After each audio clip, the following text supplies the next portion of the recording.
Hi all, welcome to my channel. It's a Wednesday evening. Actually இன்றைக்கி நான் என்ன plan பண்ணேன்னா, ஒரு சின்ன டின்னர் டேட் செட்டப் மாதிரி பண்ணலாம் அப்படின்னு நினச்சிருந்தேன். என்னோடய ஹஸ்பண்ட் ஒர்க்லேருந்து வரதுக்கு ஒரு 7-8 ஆகிடும். ஸோ நான் அதுக்குள்ளே நம்ம எல்லாமே ப்ரிப்பேர் பண்ணி வச்சிடலாம் அப்படின்னு பிளான் பண்ணியிருந்தேன். ஸோ அதெல்லாம் நல்லபடியாக நடக்கணும்னா ஃபஸ்ட்டு நம்ம பையனை தூங்க வைக்கணும். ஸோ அதனால் ஃபஸ்ட்டு அவரை நல்லா தூங்க வச்சுட்டு அதுக்கப்புறமா பொறுமையாக ஒர்க் ஸ்டார்ட் பண்ணேன். மோஸ்ட்லி பார்த்திங்கன்னா ஆஃப்டர் பேபி டின்னர் போகிறதோ இல்லை லன்ச்சு வெளியில் போகிறதுக்கான டைம் நமக்கு அவ்வளோ கிடைக்காது. ஸோ நம்ம தான் அந்த கப்பிள் டைமை க்ரியேட் பண்ணிக்கணும். ஸோ அதனால் நான் வீட்டிலே ஒரு கேண்டில் லைட் டின்னர் பிளான் பண்ணியிருந்தேன். ஆக்சுவலி பன்னீர் அண்ட் சிக்கன் எங்கள் 2 பேருக்குமே ரொம்ப பிடிக்கும். ஸோ ஃபஸ்ட்டு பன்னீர் புதினா ரோஸ்ட் பண்ணலான்ட்டு அதுக்கு புதினா, கொத்தமல்லி, பச்சை மிளகா, இஞ்சி, பூண்டு எல்லாத்தையுமே எடுத்து அதை நல்லா பேஸ்ட் பண்ணி வச்சுக்கிட்டேன். நெக்ஸ்ட்டு பன்னீரை நல்லா க்யூப்ஸாக கட் பண்ணிக்கிட்டேன். இது நான் வீட்டிலே ப்ரிப்பேர் பண்ண பன்னீர். உங்களுக்கு வேணும்னா சொல்லுங்கள், நான் ரெசிபி ஷார்ட்ஸில் ஷேர் பண்ணுறேன். ஸோ நம்ம ரெடி பண்ண பேஸ்ட்டில் இந்த பன்னீரை மேரினேட் பண்ண போகிறோம். பேஸ்ட் கொஞ்சம் தண்ணி ஆயிடுச்சு, பட் ஆக்சுவலி கொஞ்சம் திக்காக இருக்கணும். நான் தண்ணி கொஞ்சம் எக்ஸ்ட்ரா தெரியாமல் ஆட் பண்ணிட்டேன். ஸோ நீங்கள் அதை கரெக்ட் பண்ணிக்கோங்க. அண்ட் தென் நான் கொஞ்சம் சாட் மசாலாவும் கர்டும் ஆட் பண்ணியிருக்கேன். கிட்டத்தட்ட இது ஒரு மின்ட் சட்னி ஃப்ளேவரில் இருக்கும். ஸோ இதில் நம்மளுடைய பன்னீரை நல்லா மேரினேட் பண்ணி வைக்கலாம் கொஞ்ச நேரம்.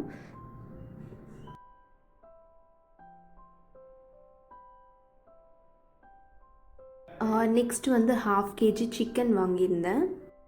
டெண்டர் கட்டில் நல்ல பீசஸாக கட் பண்ணி கொடுத்துருந்தாங்க. ஸோ சிக்கனை ஃபஸ்ட்டு நல்லா வாஷ் பண்ணிக்கலாம். நெக்ஸ்ட்டு பன்னீருக்கு நம்ம ஆல்ரெடி ப்ரிப்பேர் பண்ணி வச்சுருந்தோம் இல்லையா மசாலா, புதினா அண்டு கொத்தமல்லி போட்டு சேம் அதே மசாலாவே நான் இதுக்கும் யூஸ் பண்ண போகிறேன். பட் டேஸ்ட் வைஸ் பார்த்திங்கன்னா ரொம்பவே சூப்பராக இருக்கும். சிக்கன் நான் தந்தூரி மாதிரி தான் பண்ண போகிறேன். பட் இது இந்த புதினா கொத்தமல்லி ஃப்ளேவர் இருக்கும். பட் இது ரொம்ப நல்லாயிருக்கும், ட்ரை பண்ணி பாருங்கள். குயிக்காக பண்ணிடலாம். கூடவே கொஞ்சம் கர்ட் அண்ட் லெமன், சால்ட் எல்லாமே ஆட் பண்ணி நல்லா மேரினேட் பண்ணி வச்சிடுறேன். ஸ்பைஸ்க்கு நீங்கள் சில்லி பவுடர் அண்ட் பெப்பர் கூட ஆட் பண்ணிக்கலாம்.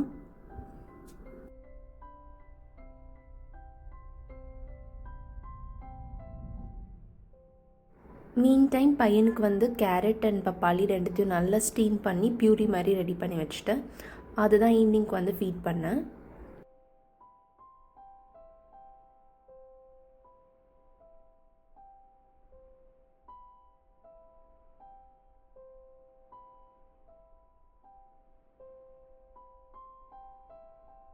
அவ்வளோதான், back to cooking. Next I'm going to do french fries. First time பண்ணேன், பட் ரொம்பவே நல்லா வந்துருந்துச்சு.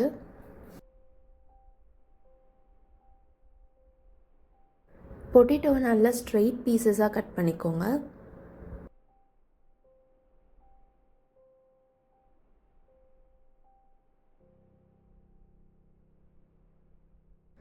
எல்லா பொட்டேட்டோ ஸ்லைசஸையும் சால்ட் அண்ட் வினிகர் போட்டு நல்லா பாயில் பண்ணிக்கலாம். பொட்டேட்டோஸ் எல்லாம் ஒரு 20 to 30% பாயில் ஆனதும் அதை அப்படியே நான் ஒரு கோல்ட் வாட்டருக்கு ஷிஃப்ட் பண்ணுறேன்.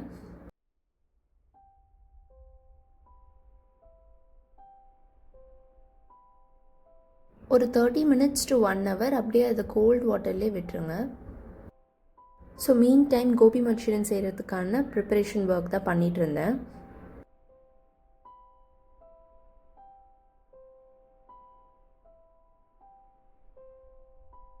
நெக்ஸ்ட்டு மஞ்சத்தூள் அண்ட் உப்பு போட்டு இந்த காலிஃப்ளவரை ஒரு 30% பாயில் பண்ணிக்கலாம்.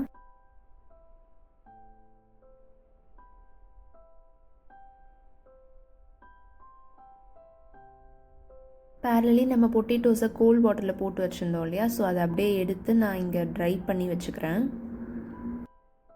வெட்னஸ் சுத்தமாக இருக்கக்கூடாது. ஸோ நல்லா இந்த மாதிரி டிஷ்யூஸ் வச்சு க்ளீனாக தொடச்சி எடுத்துருங்க. அப்படியே இன்பிட்வீன் என் பையனையும் பார்த்துட்டே இருந்தேன் என்ன பண்ணிகிட்டு இருக்கான்ட்டு. இந்த வீடியோ ஷூட் பண்ணும்போது அரவுண்ட் 7 months இருப்பாங்க. ஸோ பெருசாக அப்போ க்ராலிங்லாம் ஸ்டார்ட் பண்ணலை. அதனால அப்படியே அவர் இருந்த இடத்துலேயே விளையாண்டுட்டு இருந்தார். ஃப்ளவரும் 20% குக் ஆகிடுச்சு. ஸோ இதில் நான் ரைஸ் ஃப்ளவர் ஆட் பண்ணிக்கிறேன். அண்ட் ஜீரா பவுடர், சாட் மசாலா, கரம் மசாலா, மல்லித்தூள், சில்லி பவுடர், சால்ட் அண்ட் கொஞ்சமாக தண்ணி ஆட் பண்ணி எல்லாத்தையும் நல்லா மிக்ஸ் பண்ணிக்கோங்க.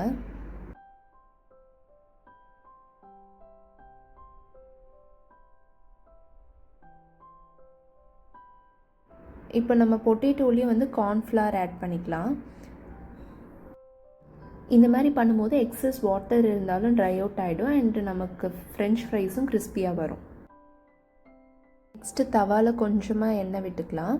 அண்ட் நம்ம பன்னீர் ஆல்ரெடி வந்து மேரினேட் பண்ணி வச்சுருந்தோம் இல்லையா, ஸோ அந்த பன்னீர் க்யூப்ஸ் எல்லாத்தையுமே வந்து இதில் ஆட் பண்ணிக்கலாம். இதுக்கு நிறைய எண்ணெய் வேணும்னு அவசியம் கிடையாது. ஸோ நம்ம தவா ரோஸ்ட்டு தான் பண்ணுறோம், அதனால் வந்து கொஞ்சம் ஆயில் இருந்தாலே போதும். பன்னீர் புதினா ரோஸ்ட் ரெடி ஆகிடுச்சு, நம்மளோட ஃபர்ஸ்ட் டிஷ். நெக்ஸ்ட்டு சிக்கனையும் ஆல்ரெடி மேரினேட் பண்ணி வச்சுருந்தோம் இல்லையா, அதையும் நல்லா தந்தூரி மாதிரி பண்ணி எடுத்துக்கிறேன். நெக்ஸ்ட்டு கார்ன்ஃப்ளவர் போட்டு வச்சுருந்தேன் இந்த பொட்டேட்டோஸ் இருக்குல்ல, இதை வந்து நல்லா லோ மீடியமில் வச்சு ஃப்ரை பண்ணி எடுத்துக்கலாம். ஃப்ரெஞ்ச் ஃப்ரைஸில் மெயின் ட்ரிக் என்னென்னா, நீங்கள் 2 டைம்ஸ் வந்து இதை ஃப்ரை பண்ணி எடுக்கணும். ஃபஸ்ட்டு வந்து லோ ஃப்ளேமில், நெக்ஸ்ட்டு அகெயின் வந்து கொஞ்சம் நேரம் கழித்து ஒரு ஹை ஃப்ளேமில் வச்சு அகெயின் ஃப்ரை பண்ணி எடுக்கணும். ஃபைனல் சீசனிங்க்கு பெப்பர் அண்ட் சால்ட் வந்து ஸ்ப்ரிங்கிள் பண்ணிக்கோங்க. தட்ஸ் இட், நம்மளுடைய ஃப்ரெஞ்ச் ஃப்ரைஸும் ரெடி ஆகிடுச்சு.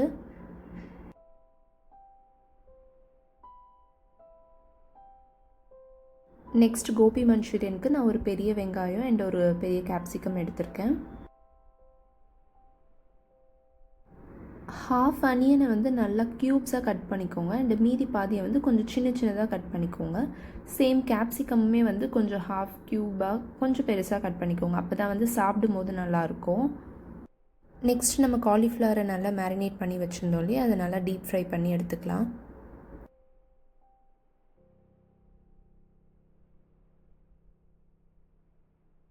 நல்லா கோல்டன் ப்ரௌன் ஆனதும் தனியாக எடுத்து வச்சிடலாம்.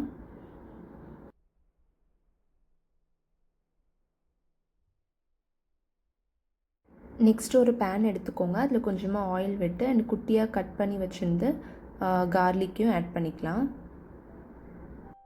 இதில் பார்த்திங்கன்னா நான் காலிஃப்ளவர் ஃப்ரை பண்ணியிருந்தேன் இல்லையா, அந்த ஆயிலே நான் வந்து கொஞ்சமாக இதுக்கு எடுத்துக்கிறேன். நெக்ஸ்ட்டு கொஞ்சமாக ஆனியன்ஸை ஆட் பண்ணிவிட்டு நல்லா சாட்டே பண்ணிக்கலாம்.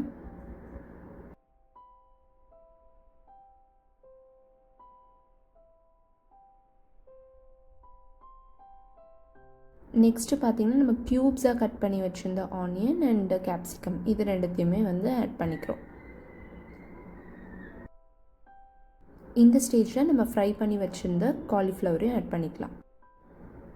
அண்ட் கொஞ்சமாக tomato ketchup, soya sauce and chilli sauce இது எல்லாத்தையுமே ஆட் பண்ணிக்கிறோம். மஞ்சூரியனுக்கு அந்த ஒரு ஸ்டிக்கி டெக்ஸ்சர் வரணும் இல்லையா, அதுக்கு வந்து நம்ம மைதா மாவு ஒரு 3 டேபிள் ஸ்பூன் வந்து ஹாஃப் கப் வாட்டரில் வந்து நல்லா மிக்ஸ் பண்ணி வச்சுக்கோங்க. அதை வந்து இதில் ஆட் பண்ணிடுங்க. ஸோ தட் உங்களுக்கு அந்த ஒரு ரெஸ்டாரண்ட் ஸ்டைல் டெக்ஸ்சரே கிடைக்கும். அவ்வளோதான், கோபி மஞ்சூரியன் ரெடி. ஸோ நம்ம பன்னீர் அண்ட் சிக்கன் ஆல்ரெடி பண்ணி வச்சுருந்தோம் இல்லையா, அதுக்கு வந்து மயோனீஸ் சைட் டிஷ்ஷாக இருந்தால் கொஞ்சம் நல்லாயிருக்கும். ஸோ அதனால் அதை ப்ரிப்பேர் பண்ண ஆரம்பிச்சிட்டேன். 2 ஹோல் எக் எடுத்துக்கோங்க அண்ட் இதில் கொஞ்சமாக வந்து நல்லெண்ணெய், 4-5 பல் பூண்டு, மிளகு, சுகர் அண்ட் சால்ட் எல்லாத்தையும் போட்டு மிக்சியில் அடிச்சிடுங்க. இதை நான் ஃபர்ஸ்ட் டைம் ட்ரை பண்ணுறேன், அந்தளவுக்கு எனக்கு வந்து பர்ஃபெக்டாக வரல, பட் டேஸ்ட் வைஸ் ரொம்ப நல்லா இருந்துச்சு. பட் ரொம்ப க்ரீமியாக இல்லாமல் கொஞ்சம் தண்ணியாக வந்துருந்துச்சு. ஆக்சுவலி மயோனீஸ்க்கு நிறைய ஆயில் ஆட் பண்ணணும், பட் நான் கொஞ்சம் கம்மியாக தான் ஆட் பண்ணியிருந்தேன், அதனால கூட வந்து அந்த திக்னஸ் ப்ராப்பராக வந்திருக்காதுன்னு நினைக்கிறேன். ஸோ அவ்வளோதான், குக்கிங் முடிஞ்சிச்சு. ஐஸ்கிரீம் அண்ட் கோக் நான் ஆல்ரெடி வாங்கி வச்சுருந்தேன். பாப்கார்ன் மட்டும் ரெடி பண்ணணும், அதை வந்து நான் ஷூட் பண்ணலை ஆக்சுவலி.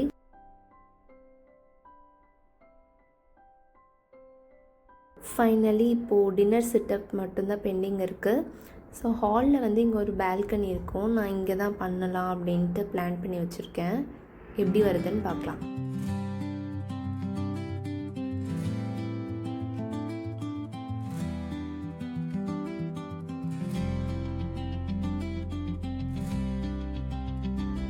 அவ்வளோதான், வீட்டில் இருந்த பெட்ஷீட், சோஃபா பில்லோ எல்லாத்தையும் வச்சு இதை அப்படியே டெக்கரேட் பண்ணியாச்சு. அண்ட் நான் சொன்ன மாதிரி ஐஸ்கிரீம், கோக் அண்ட் நம்ம ப்ரிப்பேர் பண்ண எல்லா டிஷ்ஷஸையுமே வந்து எடுத்து வச்சோன்னே வந்து பார்க்கவே ஒரு பயங்கரமான செட்டப்பாக இருந்துச்சு. Hope you all like this video. Please do subscribe, like and share. Thank you.